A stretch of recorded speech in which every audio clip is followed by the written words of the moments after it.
इस वक्त की ये बड़ी जानकारी सामने आ रही है, जहां हरियाणा में इस वक्त बैठक जारी है और बीजेपी की इस बैठक में तमाम दिग्गज पहुंच चुके हैं। ये बीजेपी विधायक दल के नेता चुने गए हैं नायब सिंह सैनी। इस वक्त ये बड़ी जानकारी भी सामने आई है, जहां कल सीएम पद की शपथ लेंगे नायब सिंह सैनी। ये इस वक्त की बड़ी जानकारी सामने आ रही है।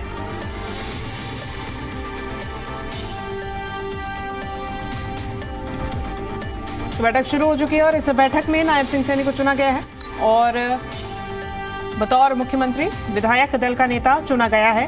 बैठक शुरू हुई और इस बैठक में, हालांकि लंबी बैठक नहीं चली है और जी दिल्ली एनसीआर हरियाणा की खबर पे मोहर लगी है। सबसे बड़ी जानकारी इस वक्त ये सामने आ रही है, जहां कल सीएम पद की शपथ लेंगे नायब सिंह सैनी। नायब सिंह सैनी के नाम पे मोहर लग चुकी है। विधायक दल की बैठक हुई है और विधायक दल की बैठक में बता दें कि पंचकूला के पंचकमल कार्यालय में ये बैठक हुई और अमित शाह, मोहन यादव जो कि मध्य प्रदेश के मुख्यमंत्री हैं, बतौर पर्यवेक्षक यहां पहुंचे और विधायक दल की बैठक में शामिल हुए। इनकी मौजूदगी में ही विधायक दल की तरफ से नायब सिंह सैनी को उनका नेता चुना गया है। सबसे बड़ी जानकारी इस वक्त ये सामने आ रही है, जहां नायब सिंह सैनी को नेता चुन लिया गया है।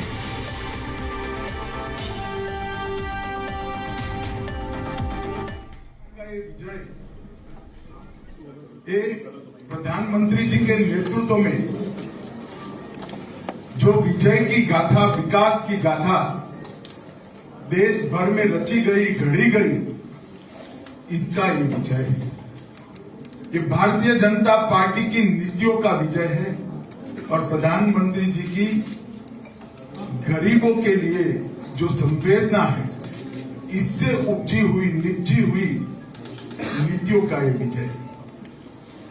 और देश भर के राजनीतिक परिदृश्य में देखिए तो भारतीय जनता पार्टी के अलावे किसी भी पार्टी का कई सालों से एक प्रकार से 80 के दशक के बाद लगातार तीसरी बार मुख्यमंत्री चुनकर नहीं आता है। अगर आता है तो वो भारतीय जनता पार्टी का ही आता है और वो बताता है कि भारतीय जनता पार्टी ने अपनी स्थापना से जो लोगों के विकास के अमित शाह भी कार्यकर्ताओं को संबोधित कर रहे हैं, हौसला अफजाई कर रहे हैं और जिस तरीके से प्रदर्शन रहा है भाजपा का इस विधानसभा चुनाव में, उसको लेके भी बीजेपी की केंद्रीय नेतृत्व की तारीफ कर रहे हैं। बता दें कि केंद्रीय नेतृत्व की तरफ से अमित शाह को पर्यवेक्षक नियुक्त किया गया है। मोहन यादव को भी हरियाणा में पर्यवेक्षक नियुक्त किया गया है। सरकार बनाने को लेकर जो भी अब आगे की प्रक्रिया रहेगी उसमें अब काम किया जाएगा। अब प्रस्ताव पेश करने के लिए राज्यपाल के पास प्रतिनिधिमंडल जाएगा। हम ज्यादा जानकारी लेंगे। जी मीडिया संवाददाता विजय राणा हमारे साथ जुड़ गए हैं। विजय, नाम का चयन हो चुका है, बैठक क्या औपचारिक रूप से खत्म हो चुकी है या अभी भी जारी? देखिए, नाम का ऐलान हो चुका है लेकिन बैठक अभी जारी है, जिसमें अमित शाह जो है वो सभी विधायकों को संबोधित कर रहे हैं, आगे की रणनीति के बारे में चर्चा कर रहे हैं, आगे सरकार किस तरह से चलाई जाएगी, क्या कुछ मुख्य एजेंडे रहेंगे, किस तरह से प्रदेश में काम करना है, इन सब बातों पर जो है केंद्रीय गृह अमित शाह जो है विधायकों से बातचीत कर रहे हैं। हालांकि जो मुख्य एजेंडा था बैठक का, विधायक दल का नेता चुनने को लेकर, वो जो एजेंडा है वो पूरा हो चुका है और उस लेकर अब नाम जो था वो फाइनल किया जा चुका है और नायब सिंह सैनी ही अगले मुख्यमंत्री जो है वो प्रदेश के होंगे, फाइनल किया जा चुका है। और अब मुख्य जो अनौपचारिक तौर पर जो है बातचीत अमित शाह की ओर से की जा रही है और थोड़ी देर के बाद यहाँ से एक प्रतिनिधिमंडल अब राज्यपाल के पास राजभवन जाएगा, जहाँ पर विधायक दल के नेता का नाम राज्यपाल के सामने आएगा ताकि राज्यपाल कल उस नेता को शपथ दिला सके। और इसके साथ साथ राज्यपाल के सामने आज सरकार बनाने का दावा भी भाजपा नेताओं की ओर से किया जाएगा, जो प्रतिनिधिमंडल आज पंचकुला से थोड़ी देर के बाद चंडीगढ़ के लिए रवाना होगा। जी, निश्चित रूप से। और इस प्रतिनिधिमंडल में विजय कौन कौन शामिल रहेगा? देखिए, प्रतिनिधिमंडल कई सीनियर नेता जो है वो शामिल रहेंगे। हरियाणा जो ये नए विधायक चुनकर आए हैं, उन्हीं विधायकों में कुछ सीनियर नेताओं को भेजा जाएगा। 4 या 5 लोग जो है वो जा सकते हैं। हालांकि कौन कौन शामिल होगा फिलहाल ये तय नहीं किया गया है, लेकिन 4-5 लोगों का प्रतिनिधिमंडल जो है वो राज्यपाल भवन राजभवन करेंगे।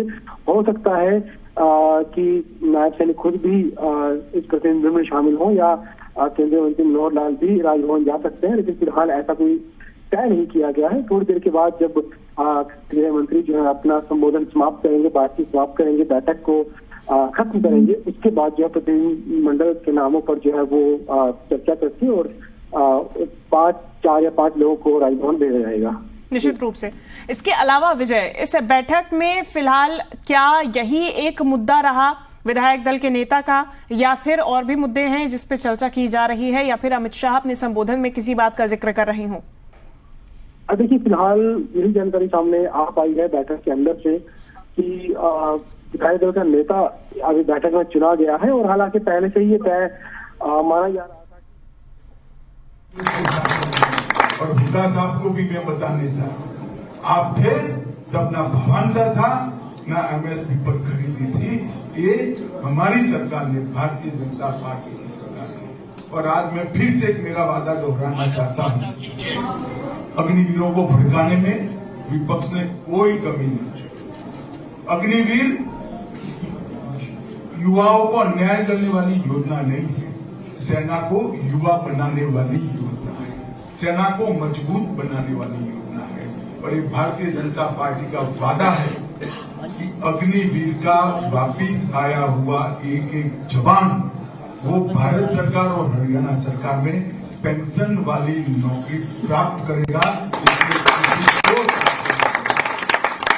हरियाणा ने इस देश के सेना में हर 10वां जवान हरियाणा से, और हरियाणा ने इस देश के अन्न के भंडार में हमारी सरकार की प्रायोरिटी युवाओं से काम करेगी।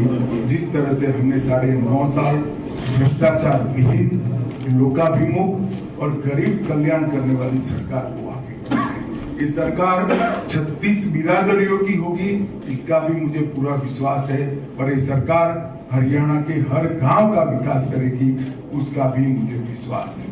मोदी जी ने करीब हरियाणा के विकास के लिए 10 साल में 1,43,000 करोड़ रुपया और 1,26,000 करोड़ रुपए के विकास के प्रोजेक्ट्स। एक प्रकार से आप देख लीजिए तो 2,75,000 करोड़ रुपया इतने छोटे से 10 साल में मिला है, जो कांग्रेस के 10 साल मिला है तो सिर्फ 41,000 रुपया।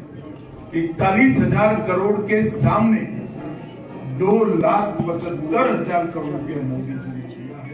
और मोदी जी ने इस चुनाव में भरोसा दिया है कि भारत सरकार भी हरियाणा के विकास के लिए कटिबद्ध है। अतः मैं हरियाणा की जनता को भी विश्वास दिलाना चाहता हूं, जो ऐतिहासिक मैंडेट आपने दिया है, भारतीय जनता पार्टी की सरकार आपको निराश नहीं करेगी। हर गांव का विकास होगा, हर व्यक्ति का विकास होगा, कानून और व्यवस्था की स्थिति भी चौबंद रहेगी और भ्रष्टाचार का नामो निशान नहीं होगा। मैं फिर से एक बार हमारे सर्वोच्च नेता मोदी जी को भी बहुत बहुत बधाई देता हूं, क्योंकि उनके नेतृत्व में भी हम चुनाव लड़े थे और एक ऐतिहासिक विजय प्राप्त करें। हमारे सारे प्रभारी, चार प्रभारी, धर्मेंद्र भाई, विप्लव देव, हमारे सुरेश जी और पुनिया जी, चारों ने भी बहुत परिश्रम से चुनाव का आयोजन किया और आप सबने भी कठोर मेहनत कर विजय श्री की प्राप्ति की है। और नायब सिंह सैनी, जिनके नेतृत्व में हम चुनाव लड़े और इतना बड़ा मैंडेट मिला है, सभी को बधाई, हरियाणा की जनता को बधाई। और नायब सिंह को चुनकर आप सबने उचित ही निर्णय किया है, ऐसा मेरा भी मानना है। आप सभी को भी बहुत बहुत